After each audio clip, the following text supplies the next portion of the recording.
I got to get a RO done on this. First, he told me just emailing, not emailing, but texting the information. Then he told me since he ain't gonna be here, just get the information like the year and the bin and have a service advisor write it up for me. So that's what I'm gonna do. I think I'm gonna probably use Nathan, cause I don't really mess around with too many service advisors that's down there now.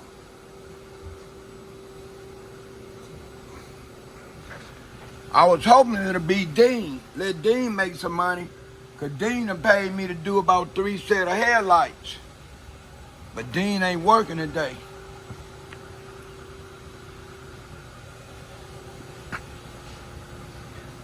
Then that other advisory down there, he got upset with me last Friday because he was telling me that the black car you did was an easy car. And I said, man, how you know that? You're not even a detailer. And he tell me it was ran through the car wash. I said, is that what you think we do? You think we run brand new or used cars or customer pay through the car wash and that's it? That's the case, they need to knock that out for the mini then, right? I told him it had to be fully prepped. The motor, the door jamb, the filter wells, the fuel door. I said, now tell him when you tell a detailer that the car is easy, you basically putting the detailer in a position where he might not want to do no work. He might cut corner because he already got your permission.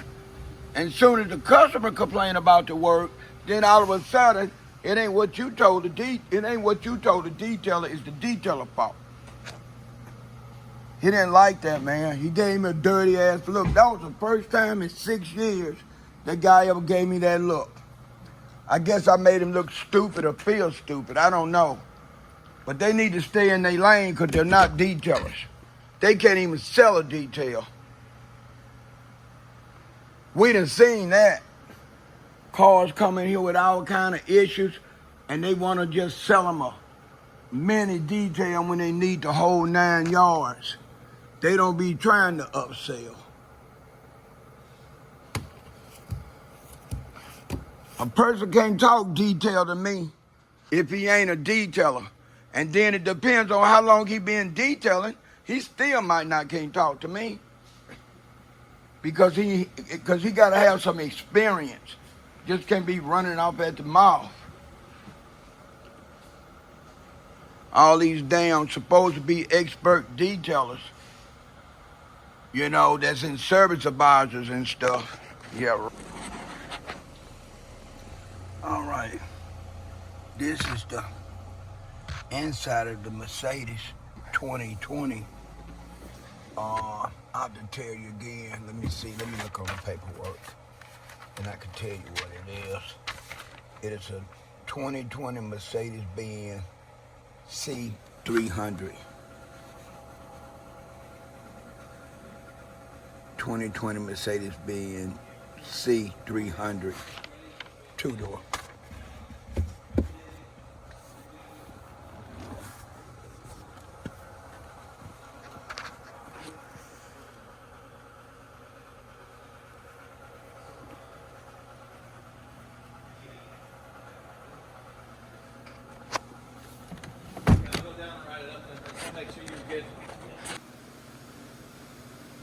Good morning, world. This is E to the J, the Automotive Detail Innovator. I went on and took the liberty of taping up this emblem, putting my blanket over the wiper blades to protect the wiper blade arms from getting any wax or compound on them. I've taped up this part of the trim, which is the front door. I ran me a strip of tape down up in here and across here. In the back, I taped up the emblems. This is a C-Class, let me see. Probably should have told, let's say, Formatic. That's the Mercedes. This here say what type of C300 C-Class Mercedes. All right, now I did this car. I did a full detail on this car less than a year ago. If I had to guess, I would say it was probably in October of last year. And when he came in, when he dropped his car off for me to me today, it was all after I washed it and rinsed it out. I could see all the water beads from the wax that I had given it last year. I treated his windows to make his outside window more clear for him to look out of when he's inside the car, looking at the front windshield and the back rear windshield rather. And I did a method that I normally do with steel wool, cutting cream, or some alcohol, or vinegar. I pre-clean the window first by wiping them clean. And after I wipe them clean, I go back over it with some cutting cream and steel wool. And I go over the whole window. Now, to keep from messing up the trim, when I did it, I put a strip of tape across the window sill right here on top of the molding, all the way around. And after I washed this car yesterday, let me rephrase that. After I gave it a full prep yesterday, I was able to see how much his windows still beaded up, right along with his exterior paint. I'm falling behind on time with this car. I couldn't find the keys. It took me 20 minutes, at least 20 minutes to locate the keys. I was about to call him or text him to see if he could bring me an extra set of keys because I wanted to move the car from where it was to where it's at currently. But I got fortunate to where I checked everything and I put the keys in an area I don't normally put keys. I was extremely busy. For those that don't know, I work 5 days a week at an automotive dealership, and all the cars that I post on my YouTube page was cars that I either did at this dealership, at other dealerships I worked on, which has been a lot of them, right? Or mobiles, right? Not only just mobile and automotive new car dealerships, I have also worked at a lot of salons. I've owned my own business, and I worked out a used car areas. A lot of used car lots got their own workspace where they do their mechanical work, and a lot of times if they don't have a detailer, they'll hire a detailer to clean their cars for them, and it depends on what kind of negotiation you negotiate with them when you talk to them. From time to time, they allow you to do your own side jobs, right? As long as you take care of them first. But like I said, it depends on how you talk with them and what kind of negotiation you could get. Some dealerships, they have some used car dealerships, regardless what kind of deal you work out with them, or try to work out with them, they don't want to do it. Okay, since I used the high speed last year on this car less than a year ago and the paint is still beaded, I seen a couple areas I'm gonna hit with the DA cutting pad, and I'm also gonna use my heavy cutting cream with the DA buffer right here. And I'll probably go over the hood, the top, and the trunk. the hood, the top, and the trunk, and that's what we consider in the automotive detailing industry, or probably mechanics too, as the inclined surfaces. That's where most of the weather hit a vehicle. It's the inclined surfaces, the top, the hood, and the trunk. So I'm gonna go over that with the DA machine, with the DA cutting pad and some heavy cutting cream. Not that I see anything that I could really make a lot better, and the paint do feel smooth, but I'm gonna do it anyway. The hood, the top, and the trunk. I'm gonna record myself doing the hood, and the rest I'll just show you when I'm completely done with the detail. Like I said, I'm falling behind time. I need to make up some time that I lost sweeping my area out. I had to clean my area out because it was kind of junky for the last 2 or 3 days of me working and being busy. So I had to sweep that out first. Then I couldn't find the keys. By the time I got through sweeping my area out and found my keys, I already had lost almost an hour. So like I said, I'm gonna record myself doing the hood, a cut on the hood, and then the rest I just show when I'm finished. This is EJ signing out. Peace. All right, hello world. This is EJ, the Automotive Detail Innovator. I'm not sure how many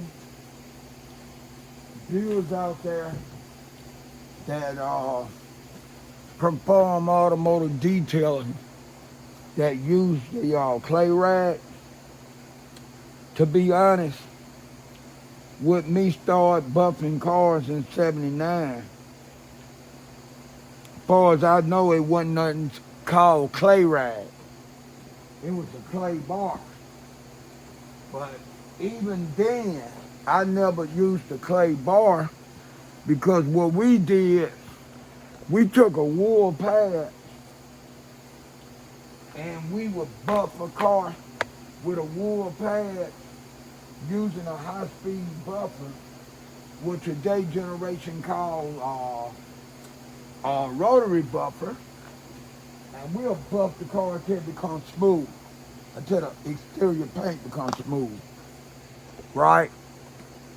I didn't use my first clay bar until 2007.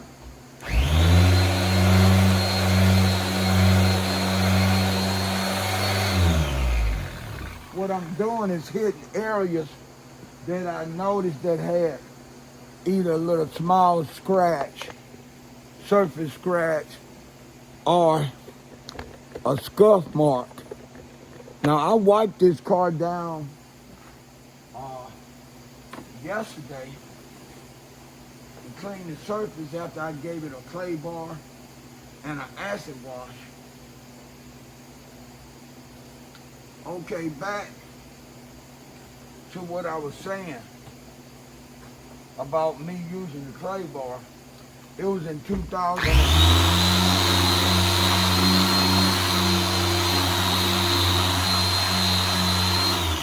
It was 2007, and I was working for a dealership that sold Mercedes Benz, Porsche, Audi, and Volvo.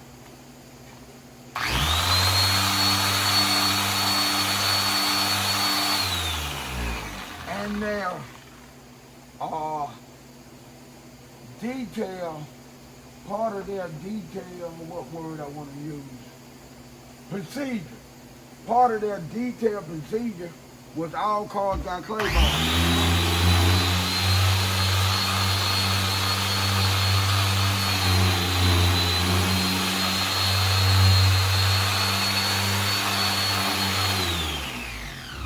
And I didn't want to use the clay bar because I didn't think the clay bar for me was necessary.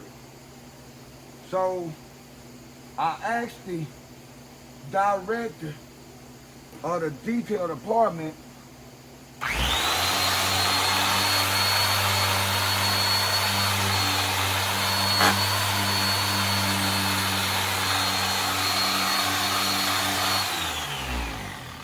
If I could prove to him that I can make a car paint smooth, interior paint smooth, without using the clay bar, would he not have me use the clay bar? Because it was a certain way I was used to doing my cars and I never used clay bar before. He told me he didn't think I was capable of doing that, and he reminded me that clay bar was a part of procedure. But he told me if I could show him that I could do that, then he wouldn't have me use the clay bar. He would let me buff the cars in the manner that I'm used to buffing them, minus using the clay bar.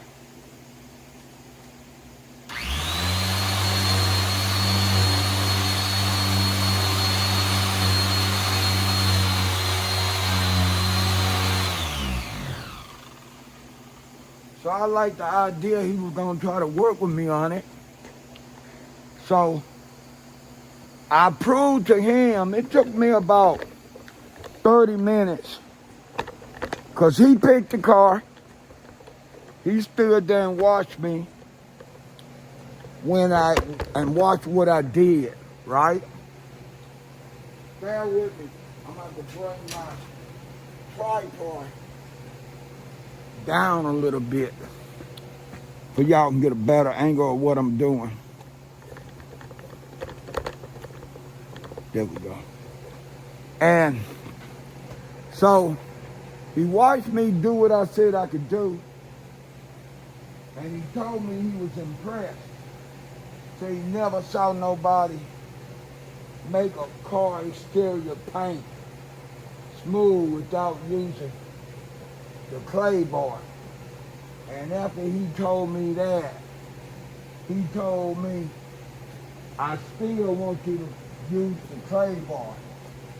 I asked him about the arrangement we made if I was able to do what I was able to do as far as making the car paint smooth without using the clay bar.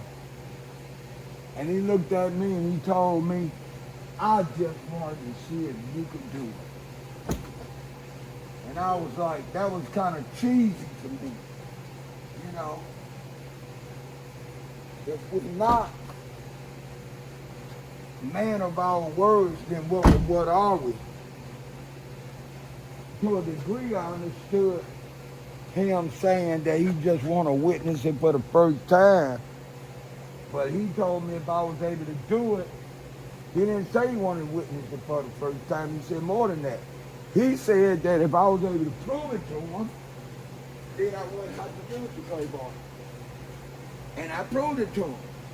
I smoothed that car down real good. The exterior paint was so smooth, when he rubbed his hand across it, he said, man, it's still better than any clay bar I ever, any exterior paint that was done with the clay bar during the prep. He told me that this feels smoother than that, but our procedure stands.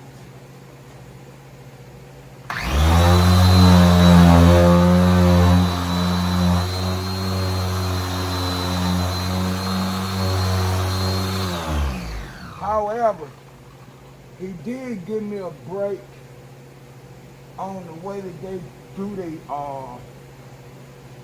how they perform the engine, degrease the engine compartment. He gave me a break on that because their procedure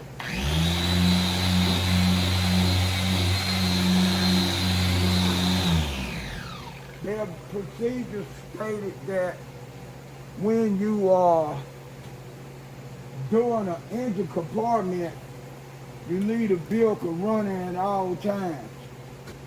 I didn't like that method. And yeah, I'm an orthodox detailer. And yes, sometimes I have problem playing by the rules, right? I can comply, but if I could get out of compliance, especially on something that I'm used to doing, then I'll try to get out of it. And a lot of that just comes from me being so confident in what I do, on my automotive detailing skills, that you know what I mean, I'm so confident to where I don't want it to do it their way, because a lot of times when they tell you the way they want it done, the people that tell you the way, they don't even know how to do it. It's just what they heard was proper procedure, or what you're supposed to do, and then they want to have detailing provide about something that they don't really actually know is it really works, because they haven't put in the time to test it out. So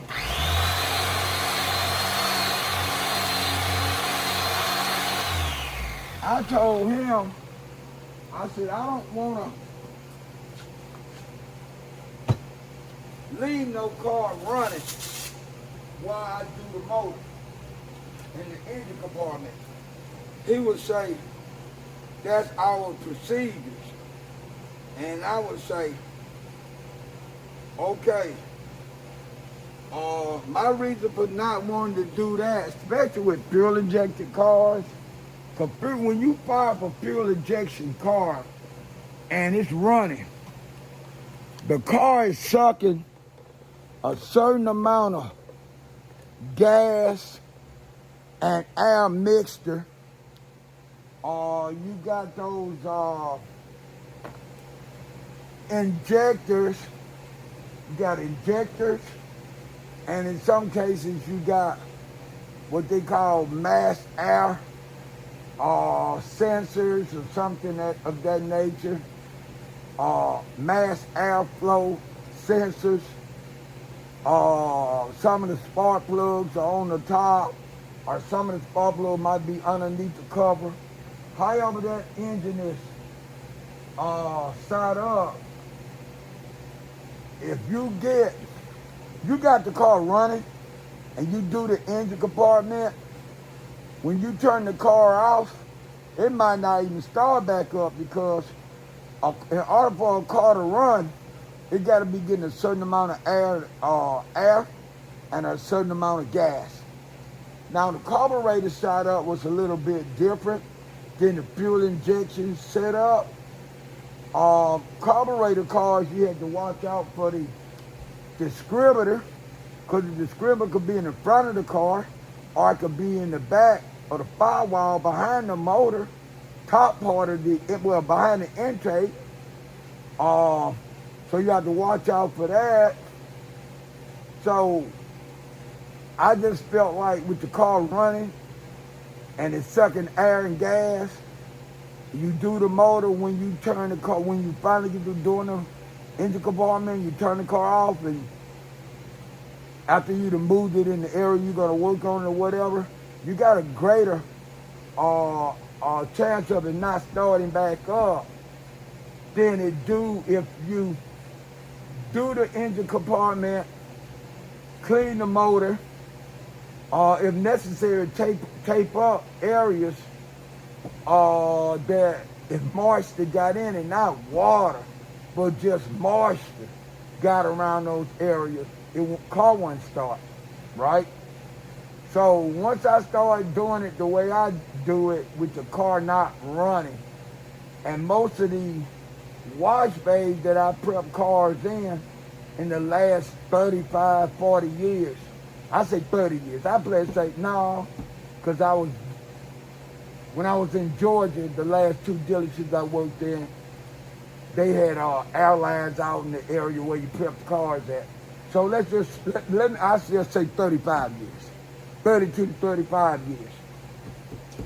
Once I got through doing the engine compartment and degreasing what part of the motor I could actually get to, I would take the airline, blow everything dry.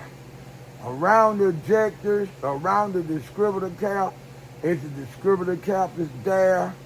Around all the wires, I will give that engine compartment a complete blow off.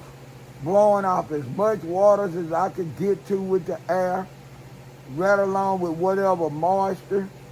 And if I'm going to use some type of engine dressing, I spray the engine dressing, then I blow it around the motor and blow the assets up. And once I started doing my motors like that, over 95% of my cars started right back up with no problem, right? So I know everybody out there, well, all the detailers that's out there that might be listening to what I'm saying, the do-it-yourselfers, or maybe some people with professional automotive detail businesses, be it a base or mobile. You might have different opinions on what I just said, and that's cool. Whatever works for you, work for you. But the things that I've done and I continue to do have been working for me the last 40-something years. And I made changes along the way, so in order to call myself an innovator, I got to change with the times. But just because I change the times, that don't mean that I forget the lessons that I learned along the way and try to apply them in everything that I do.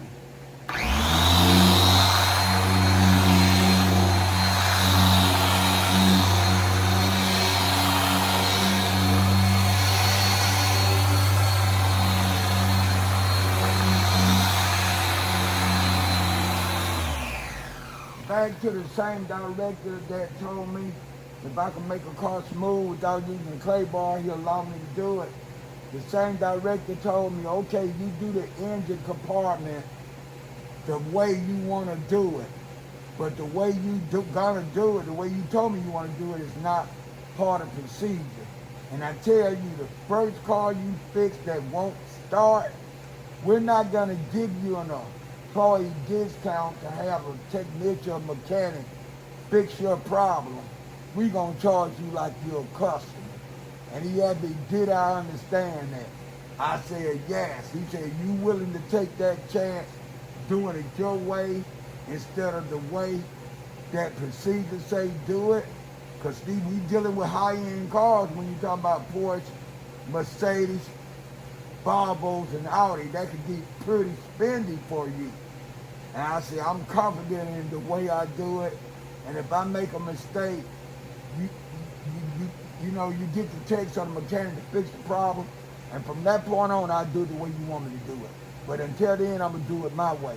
I worked there for a whole year and I installed one car, not one car did not start.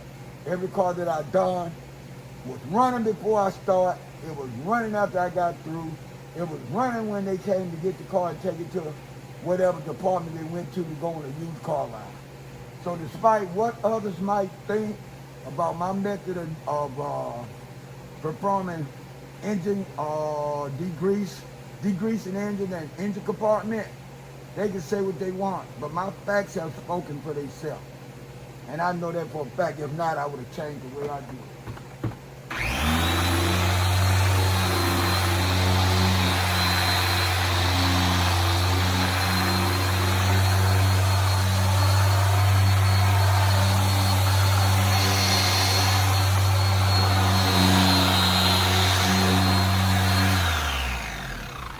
Now, I don't want to sit down on my roll-around chair to get the bottle, because I'm about to stop shortly. So I'm going to get as much as I can, and then I'll come back.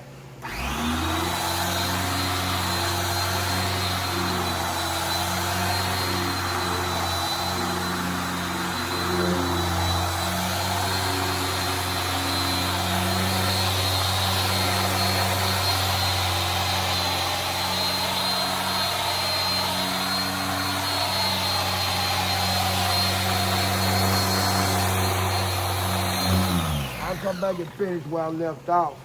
To be honest with y'all, in most cases, I don't even need the tape, but the tape make me feel more secure in what I'm doing. And if I drift off and not paying attention or for whatever reason, I don't worry about having to fix something that I messed up, right?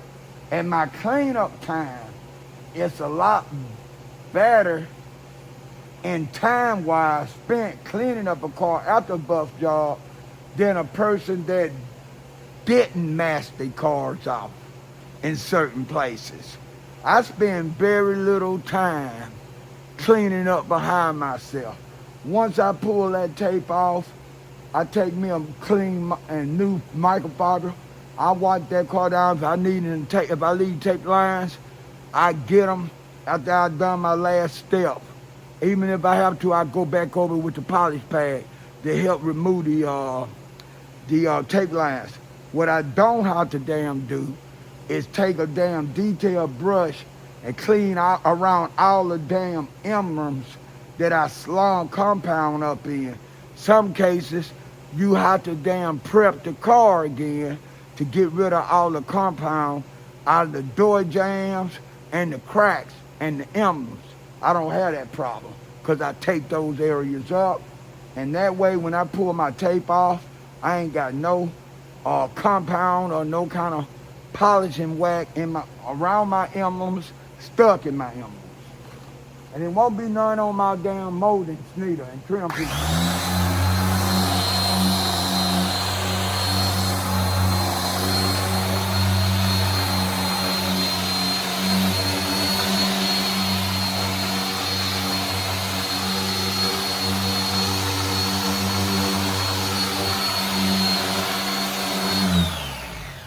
The statement I'm gonna make is not of me being arrogant or nothing, or feeling myself, or it's an honest statement that I'm gonna make. A lot of times when I come to work, I got so many things on my mind that I've been doing this job, it's repetitious to me. So I can do all the steps with minimum or no mistakes. So even if I'm here and working on the car, my mind could be in Florida, my mind could be in Vegas, my mind could be anywhere other than where I'm at, but I'm performing my task. Like my mind and my concentration is 100% on what I'm doing when it's not. That's how long I've been doing this. So another reason why I take areas up, because just because my body here and just because I'm functioning, doing the job, that don't mean my mind is on what I'm doing. I've been doing it so long, when I get a job that I really got to think about, say if I get exterior paint that's in bad shape and I got to figure out what be the best way for me to make it, to get the best results for that particular exterior paint, if I have to think past 5 minutes, I start feeling bad because I've done this so long that I look for my mind to automatically tell me what I need to do. So when it doesn't do that, or when I do what I thought I was supposed to do and then that don't work, I scratch my head and say, what the hell happened? And I have days like that, but I don't have a lot of them. But one thing about having those kind of days, regardless what I didn't get right at that time, I get it right. If it could get right, I get it right.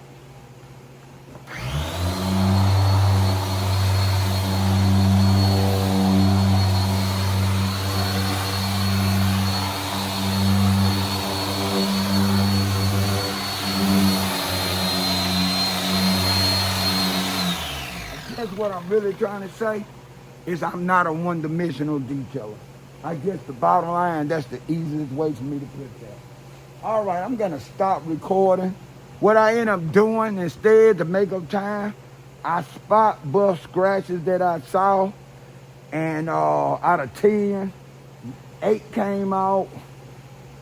2 got real light to the point where you can't see them that much. They're not that noticeable, rather. So I'm gonna damn stop recording, and I'll show you the finished results. I'm trying to see what it's this. This is EJ signing out. Peace.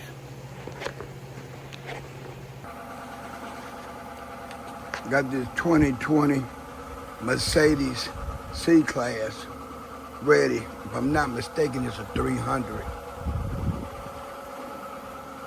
300 C-Class.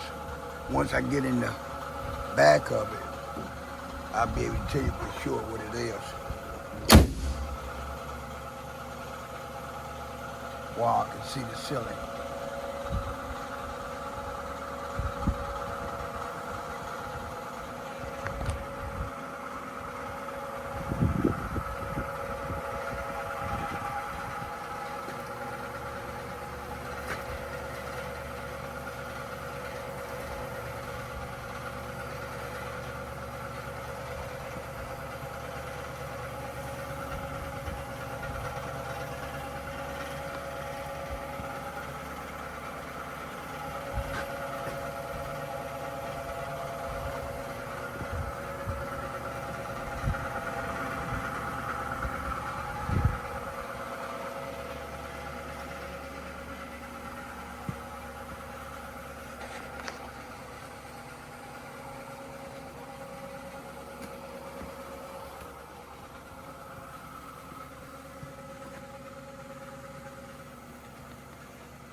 Okay, 2020 Mercedes C300.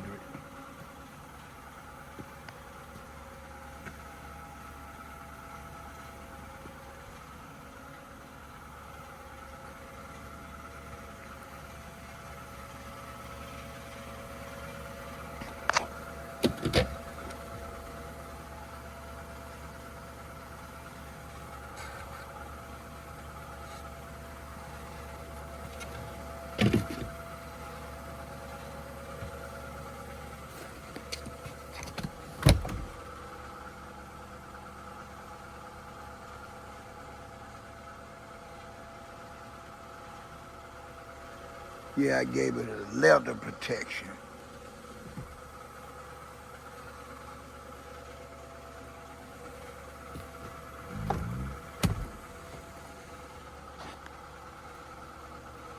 That's why the seats look like that.